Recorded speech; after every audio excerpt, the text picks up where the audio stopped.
The tape is rolling. All right. And we're here in the Digital Voodoo Dimension studio. Voodoo Dimension, I like that. Right. Talking to Robert Petoletti and his son Nick of Dark Underbelly. And I guess the big question is, how did it start and where are you going? Dark Underbelly has been an evolution over quite a long period of time, actually. When I was a child growing up, back in the 60s, my father, who had always wanted to be a musician himself, who was a child of the Great Depression and ended up going into a war in the South Pacific in World War II.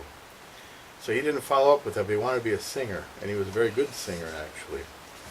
So by the time I was born, 1965, he instilled in me this interest in music, and we'd play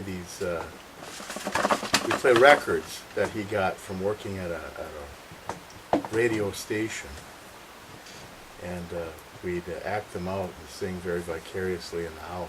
I got excited about that, and so when I grew up and ended up going to college and art school, I got involved with people that I met through my college connections. We started forming bands, and I'd sing for them. There were several that I did through the 80s, ending in the early 90s when I started settling down and having children. But by the time that was done, none of our music was ever recorded or released. And I'd written a lot of songs, which my son Nick later became fascinated with, and was badgering me on in his middle teenage years to reconstruct and do something with. And my original intention was for him to start his own band and use my music, and he encouraged me to kind of come out of retirement and start performing again, and that's how the Dark Underbelly was formed. I think it was a mutual inspiration. When I was knee-high to a grasshopper, I was listening to old recordings from cassette tape, I'm sure, of Bob singing these songs at home throughout the 80s, early 90s, as you mentioned. And not only fascinated that it was my father writing these lyrics and these songs, but the content I found very fascinating and very well put together. And I always heard music that would go along with it throughout my development and trying to play music as I was growing up. And that time did come where we finally started to stitch things together and kind of recreate what he was doing long ago, to the point where we developed some sort of surface we could kind of get a ball rolling and maybe do something with it. And that was on and off for a few years, and I think it just kind of came back together when the time was right, and we were both able to work on constructs and manage the idea of working with other musicians. A lot of the stuff that in our original set here was stuff that I had actually put together in right around 1990, in that time period. You know, there were current events, like, for example, like Happy Blues for Jeffrey Dahmer, okay? And that was designed to be like a street music song that I was doing, playing flute with a harmonica player, and it was basically a stomping our feet and singing at the same time and going back and forth with the verses.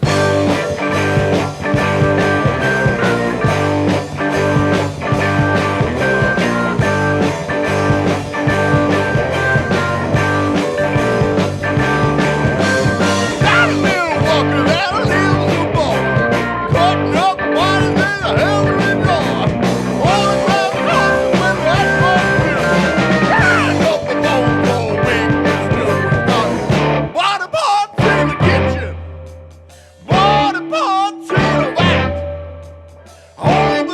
neighbors all bitching. It ain't no seem to be at.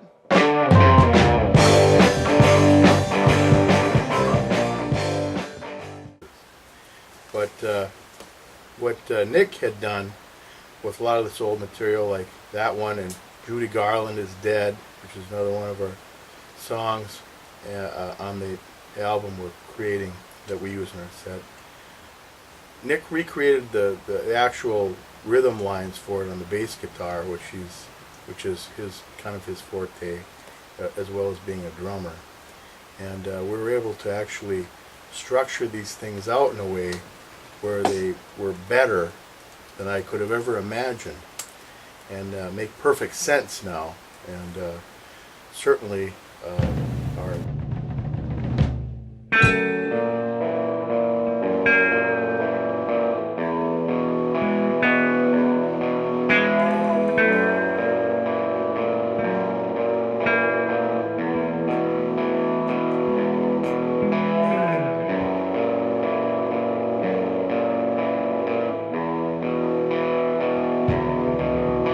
Get a flashlight, see if the bricks are still yellow, and the scarecrow ask if he knows if he has a mind, or if the lion has a heart.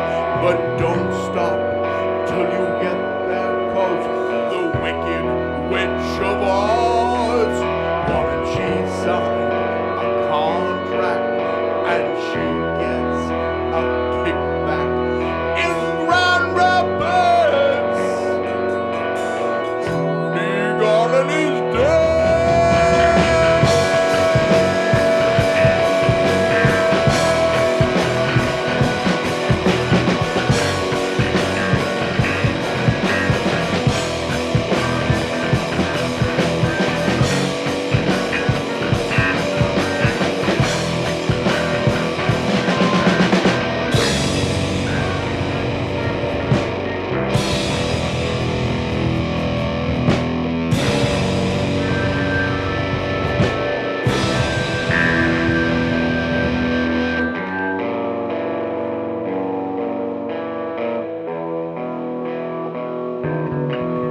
Pick a number and take a look at all the paintings up in the hall.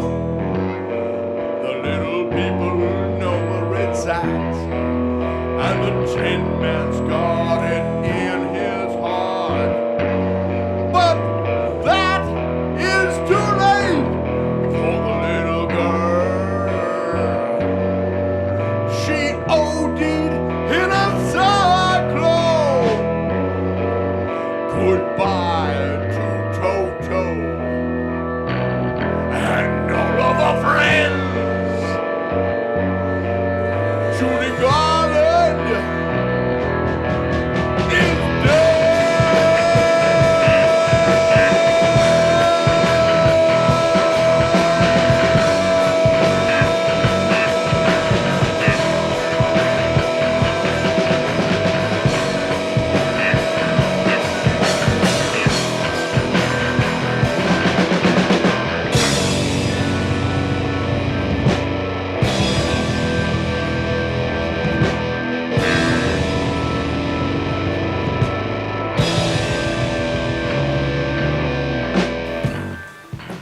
Are something that our audiences that watch us appreciate. And another piece too was a piece called "The Irremediable," which is actually based on a specific translation from French by a poet named Charles Baudelaire from his book Flowers of Evil, written in 1850, roughly 57, I think, and it worked out rhythmically well, where I sing the translation of the song to a certain rhythm, and then there's a middle passage where the rest of the poem is read directly to the eerie background music accompanying it. And that was something that I had attempted to do back in the early 90s as well, and obviously I didn't think it would come out contemporarily as well as it did. But I attribute Nick to a lot of that reconfiguration. I find that song in particular rather fascinating because the since we kind of started a new development of all of this of the music we're playing today. Years ago, I think one of the first ones we actually tried collaborating and working on together was the Irremediable, and one that I've always been fascinated with. This whole project started with.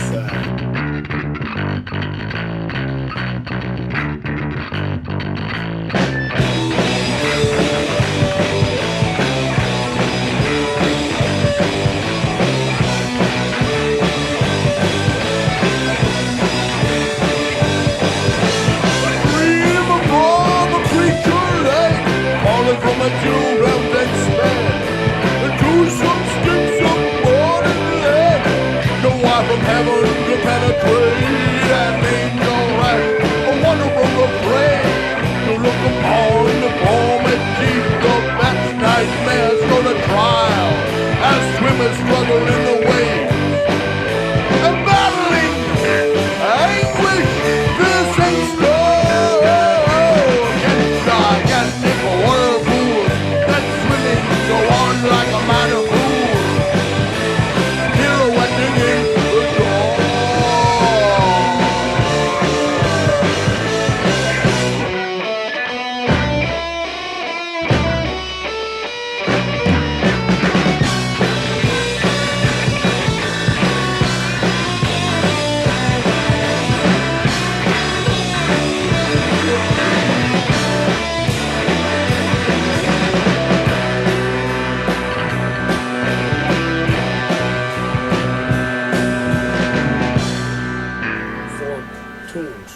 which we still have part of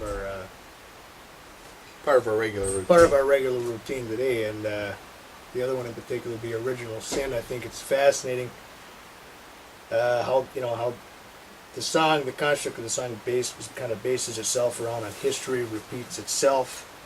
And I think this whole relationship and dynamic of this band, this project, kind of just displays that whole concept in itself of how history repeats itself, going back to when he was doing this and what I've done and how we come together and with all these wonderful musicians now today, and it'll keep repeating itself, hopefully, in better ways as we go on in the future.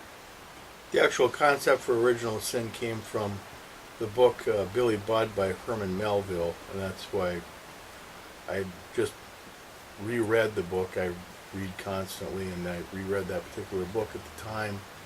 I think it was 1989, and I decided I could make a perfect set of lyrics based on the history repeating itself, based on the whole idea of Billy Budd being hung irresponsibly in the novel for the crime he committed of punching his superior officer and killing him on the ship. Very appropriate, I think, for what we're trying to do.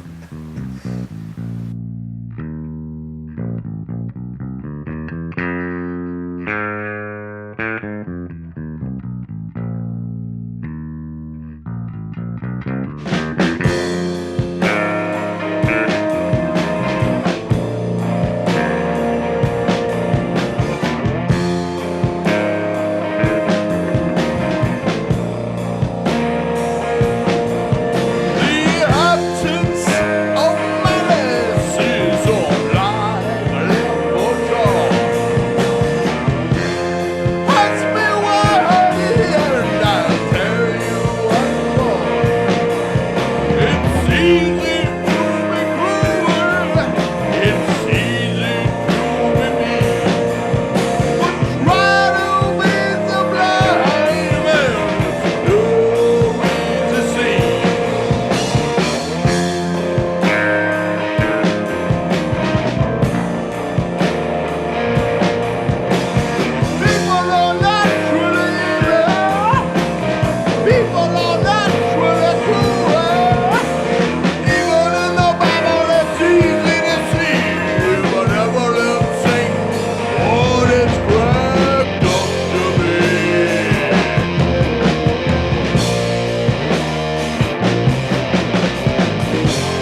Well, there was a period in time where